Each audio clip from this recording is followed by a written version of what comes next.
তো তার মেয়ের বান্ধবী যদি হুমায়ুন আহমেদকে বিয়ে করতে পারে, তাহলে আমি প্রিন্স মামুনের বন্ধু হয়ে কেন প্রিন্স মামুনের মাকে বিয়ে করতে পারবো না? বিকজ বুড়ি তো আমাকে বিয়ে করার জন্যই বলেছে যে হিজড়া, বা আমাকে থার্ড জেন্ডার বলেছে। সে বুড়ি জানতে চায় যে আমি পুরুষ কিনা।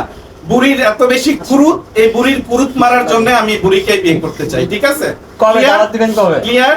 বুড়ি রাজি বলা মাত্র আমি শরীয়তপুর যে বিয়ের প্রস্তাব নিয়ে যাব। বুড়ি তো ধুমধাম করে বিয়ে করবেন কি? এবং এই বুড়িকে প্রিন্স মামুন যখন লাইলাকে বিয়ে করেছে, তখন লাইলার ফ্যামিলির কোন লোকজন বা লাইলার সন্তান যারা আছেন তারা কখনোই প্রিন্স মামুনকে কোনো থ্রেট, হুমকি এবং মার্ডার করার কোনো হুমকি দেয় নাই। বাট আমি যখন যেই মুহূর্তটা থেকে এই বুড়িকে বিয়ে করতে চাইছি, তখন থেকে আমার বিরুদ্ধে প্রিন্স মামুনের বিভিন্ন প্রকার হুমকি আসতেছে।